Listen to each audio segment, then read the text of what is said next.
마태복음 5장 1절로 7절 말씀. 이제 우리 산상수훈 이 팔복 강의를 다 끝마치면 여러분 팔복을 보지 않고도 여러분 다 암송할 수 있게 될 것입니다. 자, 1절부터 우리 7절까지 다 같이 한 목소리로 읽겠습니다. 예수께서 무리를 보시고 산에 올라가 앉으시니 제자들이 나온지라.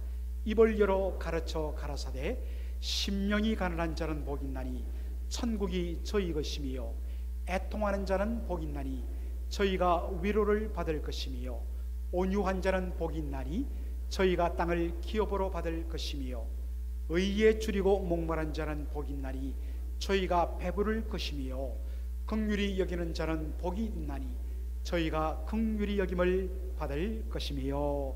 아멘.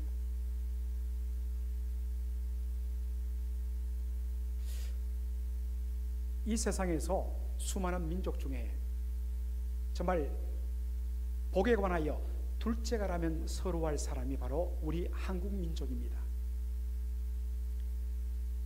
여러분들 지금은 뭐 다 침대를 쓰시기 때문에 다 미국산 침대 요를 이불을 쓰시지만 옛날에 여러분 기억하시죠? 우리 어머니들 그렇게 빨래 같고 풀먹이 같고 빳빳한 그러한 깨끗한 이불천을 덧대어서 바늘로 그렇게 이불을 다 꿰매시고 그렇게 우리가 덮는데 대부분의 이불에 그 겉면에 무슨 글자가 박혀 있습니까? 복복자가 박혀 있습니다. 그리고 베갯잎 바로 옆면에도 복복자가 쑥 놓아져 있습니다.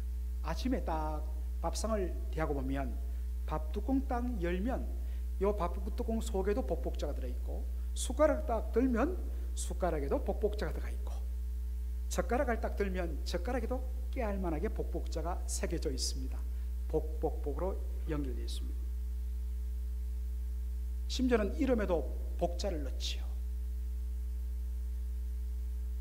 여러분들 최진사댁 셋째 딸과 결혼한 그 총각 이름이 뭐지요? 칠복이. 예. 그런데 이 칠복이가 명함도 못 내는 이름이 있습니다. 일만만자 만복이. 예. 복이 만 개나 된다.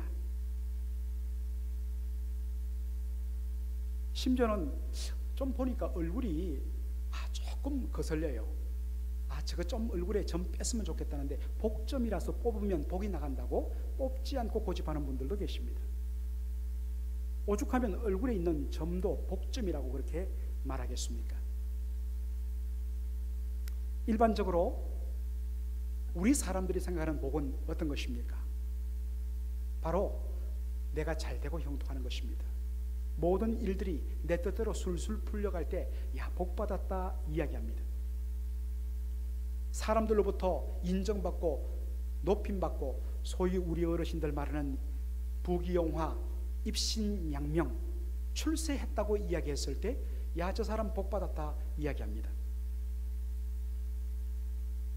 장사를 하고 사업을 해서 물질이 풍성해질 때, 부자가 되었을 때 복 받았다고 우리 이야기합니다.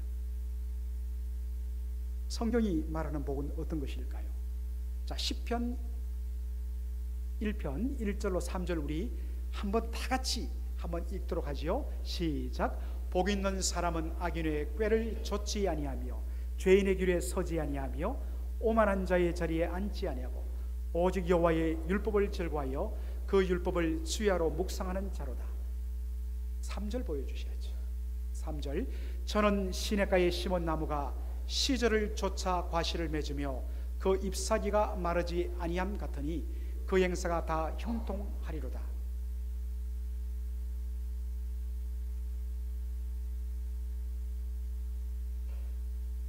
악인을 멀리하며 죄인의 길에 서지 아니하며 오만한 자와 함께하지 아니하고 오직 주의 말씀을 묵상하며 그 말씀을 즐거워하는 자에게 주어지는 복이 뭐냐? 그 행사가 다 형통한다 했습니다. 우리는 행사가 형통한다, 하는 모든 일이 다 잘 된다, 영어로 보면 successful, 성공적이다, 이런 단어로 번역이 되어 있습니다. 그런데 여러분들, 성경이 말하는 형통하다, 성공적이다는 말이 우리가 쓰는 의미와 좀 다릅니다. 우리는 내가 잘되고 내 하는 일들이 내 뜻대로 이루어져야 형통하다, 성공했다 라고 이야기하는데, 성경이 말하는 형통과 성공은 뭐냐? 바로 나를 통하여 하나님의 뜻이 이루어지고 하나님이 나를 통하여 높임 받으시는 것, 이게 형통하다, 성공했다 이야기합니다. 세상 사람들은 돈을 많이 벌어 부자가 된 것을 가지고 잘 산다라고 이야기합니다. 반면에 지지리도 가난하고 찌들린 사람들을 향하여 못 산다고 그렇게 보통 표현합니다. 그러나 성경은 돈 많은 사람을 부자라고 이야기하지 결코 부자를 잘 사는 사람이라고 말하지 않습니다. 물질적으로 없어서 가난한 사람을 못 사는 자라고 말하지 않습니다.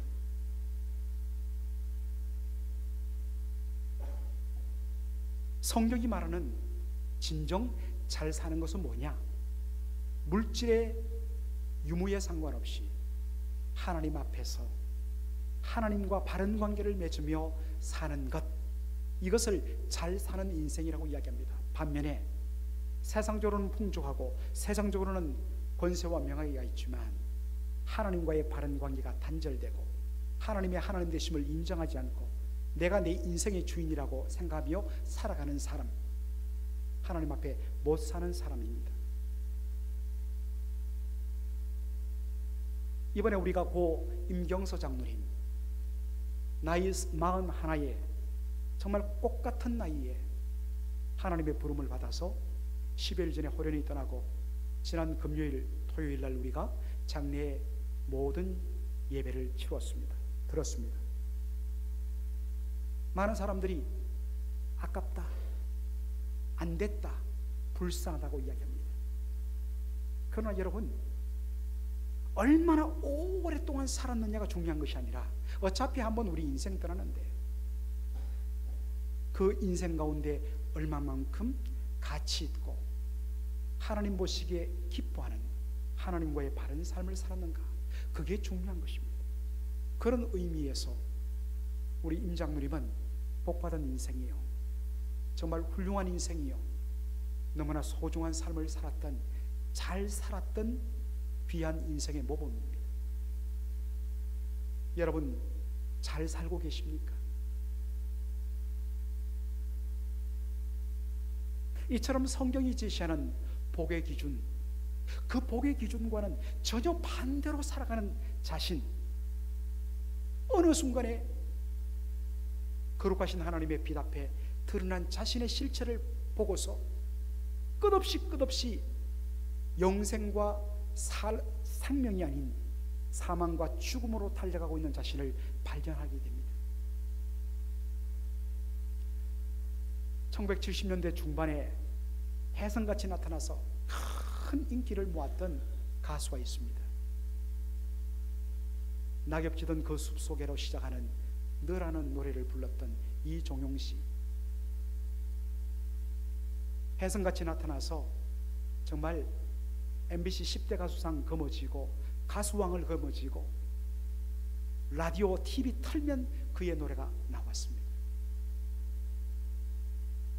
그런데 그 세상의 영광 속에 취해갖고 그가 더 큰 어떤 면에서는 쾌락을 누리기 위해서 대마초에 손을 댔다가 구속이 되죠.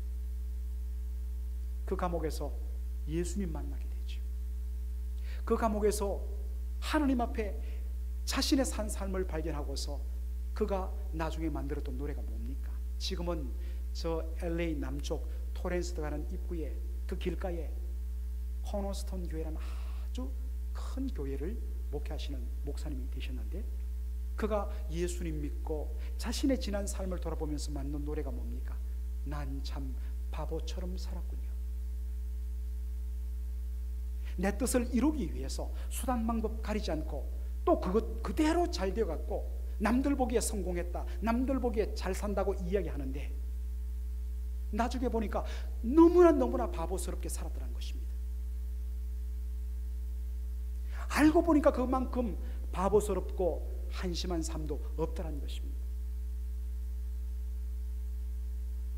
하나님 앞에 자신의 이런 실체를 여지없이 발견하는 사람이 누구냐?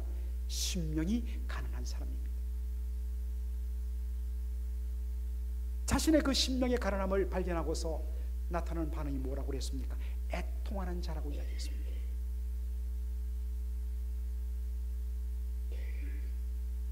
그리고 자신의 이 심령의 가난함, totally spiritual bankruptcy, 완전히 영적으로 파산된 내 영혼, 어떠한 것으로도 채울 수 없는 spiritual bankruptcy 된 자신의 영혼을 바라보며 이것을 위하여 어떤 것도 할 수 없는 total inability, 전적으로 무능력한 자신을 보면서 애통하면서 하나님 앞에 온전히 내 뜻대로 할 수 없는 부분이 있음을 인정하고 겸손히 주님 앞에 마음을 내려놓는 것, 이것이 온유한 자, 겸손한 자라고 했습니다. 이 상태를 겪고 나면 그 다음에 뭡니까? 내 안에 텅 빈 이 의, 이것으로는 나의 힘으로 채울 수 없는 것을 알기 때문에 전적으로 위로부터 밖으로부터 하나님으로부터 이 의가 공급되어야 되기 때문에 의에 줄이고 목마른 자가 되었다고 했습니다. 바로 의에 줄이고 목마른 우리를 위하여 하나님께서 독생자 예수 그리스도를 보내주시고 그의 십자가를 통하여 온전히 이루신 죄사함과 의, 그것이 채워질 때만 비로소 우리의 심령에 부유함이 임하는 것입니다.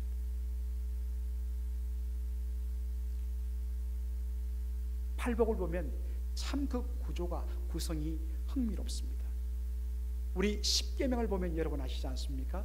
십계명은 두 돌판으로 구성되어 있는데 십계명은 두 가지로 구성되어 있죠.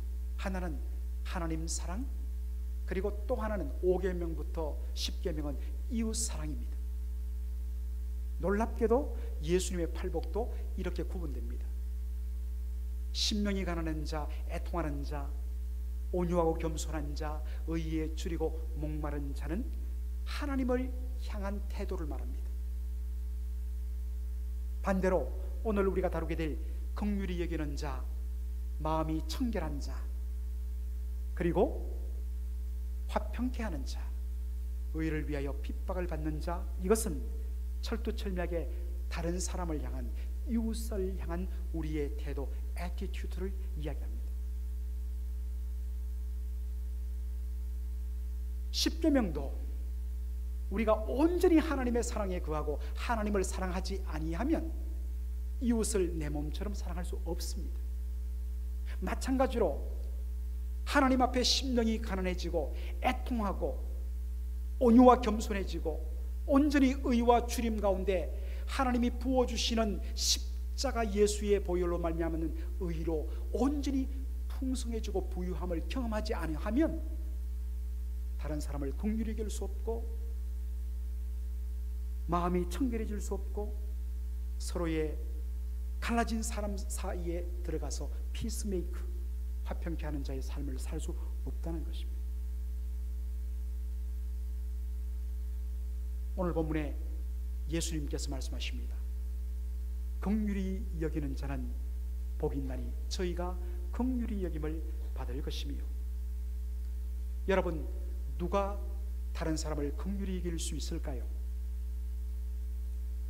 그 사람은 반드시 자기 자신이 하나님 앞에서 완전히 심령으로 가난한 자요, 완전히 영적으로 파산된 자임을 발견하고 그런 자신을 위하여 나 같은 죄인 살리시기 위해서 독생자 아들 예수 그리스도를 보내어 주시고 그 아들이 우리를 대신하여 십자가에서 우리가 받을 율법의 저주를 대신 받고 피 흘려 죽으심으로 우리의 모든 죄를 다 값치러 주신 예수 그리스도의 십자가 안에 나타난 하나님의 말로 다 할 수 없는 긍휼과 자비와 사랑을 맛본 자, 그 사람만이 다른 사람을 긍휼히 여길 수 있다는 것입니다. 요한일서 4장 10절로 11절을 우리 한 목소리로 다 같이 연속으로 읽겠습니다. 시작. 사랑은 여기 있으니 우리가 하나님을 사랑한 것이 아니요 오직 하나님이 우리를 사랑하사 우리 죄를 위하여 화목제물로 그 아들을 보내셨습니다. 사랑하는 자들아, 하나님이 이같이 우리를 사랑하셨은즉 우리도 서로 사랑하는 것이 마땅하도다. 하나님께서 우리 죄를 위하여 하나님의 아들 독생자를 화목제물로 보내신 이유와 근거가 무엇입니까? 우리가 하나님 사랑해서 우리가 하나님 앞에 사랑받을 만한 어떠한 조건과 자격이 있기 때문에 보내신 것이 아니라 오직 하나님 그분이 우리를 사랑하사 독생자를 우리를 위하여 화목제물로 보내주셨다 했습니다. 이 놀라운 사랑과 긍휼과 자비를 받은 자의 합당한 태도가 뭐냐? 하나님이 우리를 이같이 사랑하셨으니 우리도 서로 사랑하는 것이 마땅하다 말입니다. 내가 이웃을 사랑하고 긍휼을 베푸는 것, 내가 이렇게 착한 일을 했기 때문에 복 받는 것이 아니라 이미 하나님으로부터 말할 수 없는 긍휼과 사랑과 복을 받았기 때문에 마땅히 해야 한다는 것입니다. 만일 이것이 없다면 거꾸로 우리가 하나님으로 받은 그 놀라운 십자가의 사랑과 은혜와 긍휼을 우리가 받았다고 고백하는 그 사랑과 긍휼과 그 은혜를 확인할 길이 있다 없다? 없다는 것입니다. 마태복음 18장, 제가 주기도문 강의 때에 한번 언급을 했습니다만 마태복음 18장에 보면 1만 달란트 빚진 신하의 비유가 나옵니다. 어떤 신하가 왕에게 1만 달란트 빚졌다 했습니다. 여러분, 한 달란트, 예수님 비유 5달란트, 2달란트, 1달란트 맡기고 떠났다가 계산한다 했을 때 우리는 달란트를 동전 혹은 금전 한 입 정도로 생각하기 쉬운데요, 한 달란트의 가치가 얼마냐? 한 번 더 설명하죠. 한 달란트는 6천 데나리온입니다. 한 데나리온은 그 당시 노동자의 하루 품삯입니다. 계산하기 그냥 편하게 하루 노동자의 품삯을 100불로 한번 잡아 봅시다. 100불로 잡으면 한 달란트는 뭡니까? 100불 곱하기 6천, 60만 달러, 60만 불입니다. 우리 한국 돈으로 계산하면 약 7억 원 됩니다. 굉장하죠? 서울의 강북의 아파트 한 채 값, 부산의 목 좋은 곳의 아파트 한 채 값입니다. 그리고 어떤 의미에서는 우리 이 노던 버지니아에 있는 중간 주택 가격 정도 아마 조금 될까 말까 좀 하죠. 그게 한 달란트입니다. 그런데 얼마 빚졌다고요? 1만 달란트. 그러면 60만 불 곱하기 동그라미 4개 붙여보십시오. 얼마겠습니까? 60억 불, 한국 돈으로 7조 원. 어마어마한 액수입니다. 1만 달란트 빚졌다는 것은 뭐겠습니까? 일개 신하로서는 도무지 모든 것을 다 팔아도 갚을 수 없다는 것입니다. 오늘 우리가 말했던 표현들 하면 스피리추얼 뱅크럽시입니다. 그런데 왕이 이 1만 달란트 빚진 신하의 모든 빚을 어떻게 줬다고요? 탕감해 줬다는 것입니다. 이 탕감했다는 말을 영어로 보니까 give up a debt, 빚을 받는 것을 포기했다는 말입니다. 빚 안 받겠다고 선언한 것입니다. 얼마나 기뻤을까요? 자신의 모든 것 다 팔아도 평생을 일해도 갚을 수 없는 돈인데 왕이 모든 것을 다 탕감해 주었어요. 너무나 기쁜 마음으로 대궐문을 열고 나고 있는데 그 앞에서 누구를 만나느냐? 자기에게 100데나리온 빚진 신하를, 동료 관리를 만났습니다. 100데나리온, 100불 곱하기 동그라미 2개 하니까 10,000불이 됩니다. 여러분, 10,000불 얼마나 큰 돈입니까? 서민들에게는 굉장히 큰 돈이지만 그래도 일하면 갚을 수 있는 돈이지요. 이 빚진 동료 관리가 이야기합니다. 조금만 기다려주세요. 제가 빚을 갚을게요. No, 안 돼. 이 빚 갚기 전에는 너 절대로 감옥에 넣을 수 없어 하고 감옥에 집어넣어버립니다. 이 소식을 들은 임금이 그 신하를 부릅니다. 뭐라고 이야기합니까? 18장 34절 말씀, 33절 말씀 우리 한번 다 같이 보도록 하겠습니다. 내가 너를 불쌍히 여김같이 너도 내 동관을 불쌍히 여김이 마땅치 아니하냐. 동료 관리를, your fellow servant, 동료 관리를 불쌍히 여김이 마땅치 아니하냐.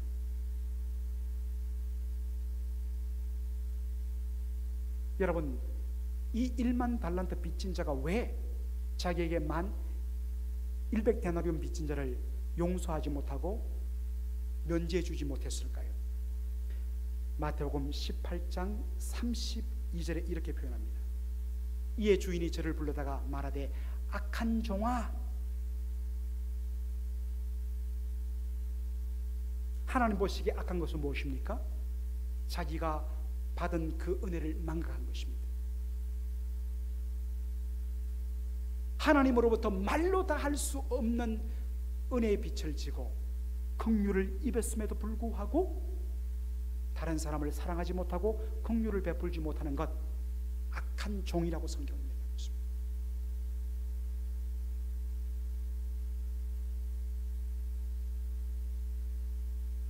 사랑하는 성도 여러분, 긍휼히 여기는 자는 복이 있나니 저희가 긍휼히 여김을 받을 것이요. 여러분, 우리가 긍휼을 베푸는 건 좋다, 사랑을 하는 건 좋다. 그럼 어디까지 해야 되느냐? 뭐든지 간에 범위와 대상을 정해놓아야지 할 수 있게 하지 않겠습니까? 긍휼을 베풀려고 그랬는데 어디까지 하면 긍휼을 베푸는 것인가?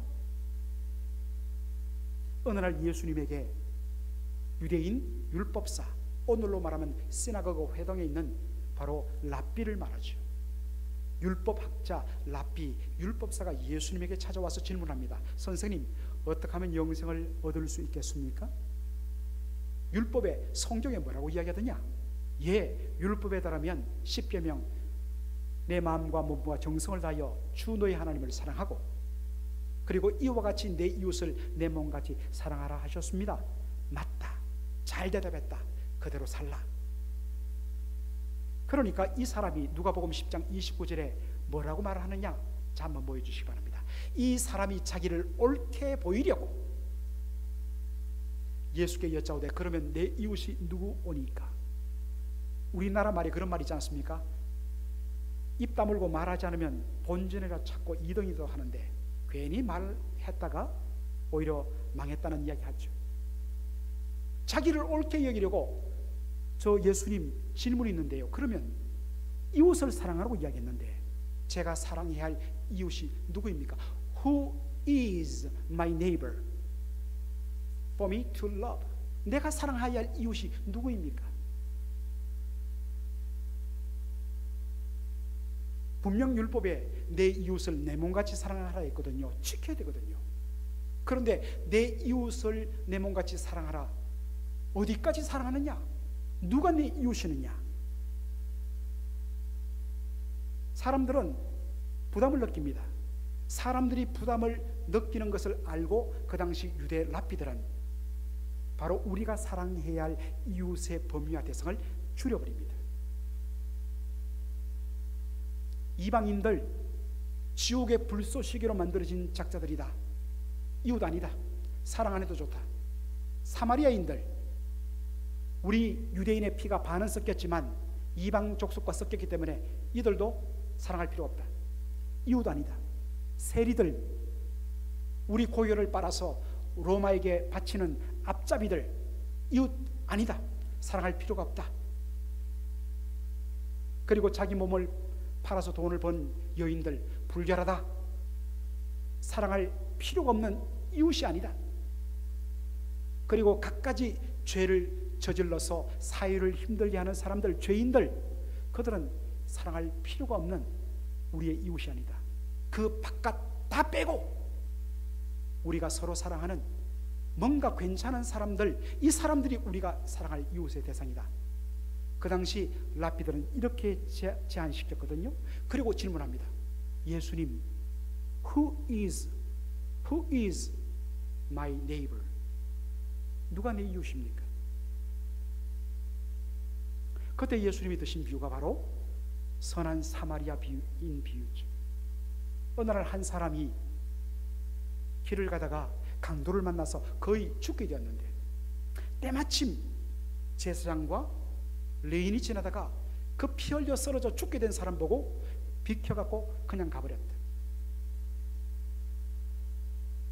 그런데 거기에 유대인들이 그토록 멸시하고 무시하는 혼혈족속인 사마리아 사람이 길을 가다가 이 사람도 그냥 갈 줄 알았는데 갑자기 피 흘려 쓰러진 그 유대인을 향하여 걸어오더니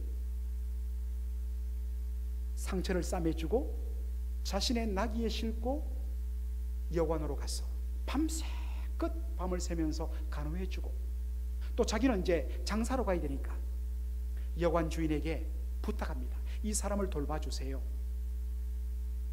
돈이 얼마든지 비용 더 들면 내가 다음 주간에 이곳으로 지나올 테니까 그 비용 다 되겠습니다 하고 떠났단 말입니다.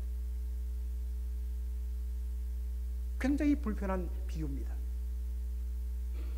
그리고서 예수님께서 그 랍비에게 질문하죠. 자, 여러분들 36절 보시기 바랍니다. 너의 의견에는 이 세 사람 중에 누가 강도 만난 자의 이웃이겠느냐? 랍비는 뭐라고 질문합니까? 누가 내 이웃이겠습니까? 그런데 예수님은 뭐라고 질문하죠? 누가? 자, 화면을 왜 내리십니까? 올리세요. 누가 강도 만난 자의 이웃이냐? 자, 그러니까 37절 이 랍비가 이렇게 대답하죠. 자비를 베푼 자니다. 맞지요? 자비를 베푼 사람입니다. 예수님께서 이러시기를 가서 너도 이와 같이 하라. 여러분, 자비를 베풀어야 할 이웃의 대상, 이웃의 범위는 누가 정합니까? 그것은 자비를 베풀고 긍휼을 베풀고 사랑의 손길을 바로 내어주는 사람이 정하는 것이 아니라 오히려 자비와 긍휼을 받아야 할 사람, 도움을 받아야 할 사람, 강도 만나 죽어가는 바로 그 사람이 정하는 것입니다. 이게 성경의 원리입니다.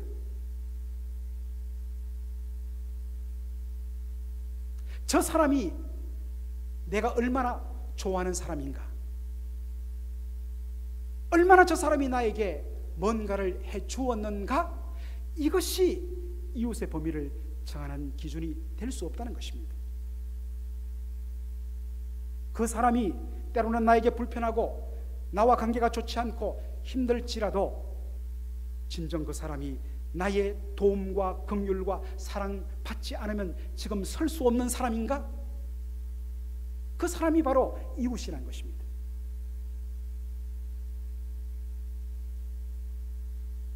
예수님이 말씀하십니다. 우리 산상수훈 뒷부분에도 살피겠지만 너를 사랑하는 자와 내 친구와 내 가족들과 무난하고 사랑하며 인사를 나눈다면 이방인들도 그것은 다 한다.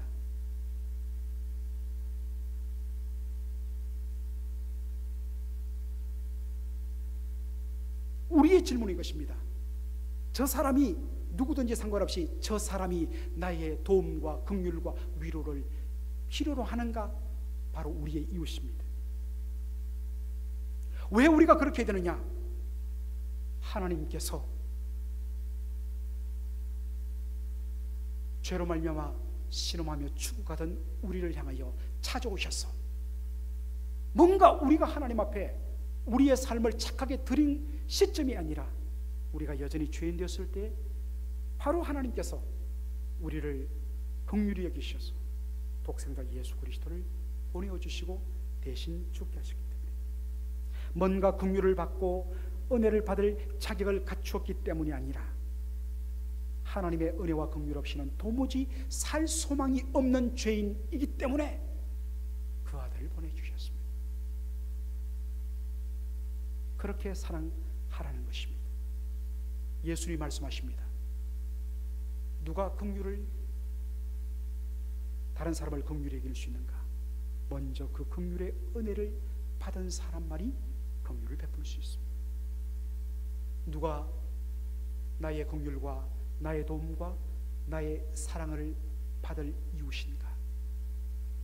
그러한 긍휼과 사랑의 도움의 손길이 필요한 그가 바로 이웃이다. 주께서 말씀하십니다. 그저 받았으니 그저 주라.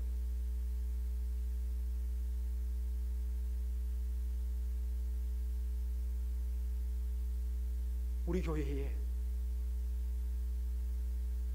이번에 임경수 장로님 이 천국 환송 모든 우리 절차를 보면서 참 감사했습니다. 평상시 같으면 좀 분위기도 썰렁하고 서로에 대해서 마음을 열지 않는 모습들을 보이던 분들이 정말 그 슬픔을 당한 그 유가족을 위하여서 마음을 열고 같이 울어주고 그 장대비가 쏟아지는데 90이 넘으신 어른이 운전해서 그렇게 그 멀리서 달려왔어. 함께 울어주고 품어주고 아파주고. 제 생전에 지금까지 목회하면서 둘째 이 하관 예배 드리는데 200명이 모인 경우는 처음 봤습니다. 얼마나 우리 임장로님이 덕을 세우고 수많은 사람들을 주의 사랑으로 섬겼던지, 어디서 그 많은 30, 40대 젊은 사람들이 몰려들고 같이 울어주는지. 자, 복되다. 정말 복이 있다.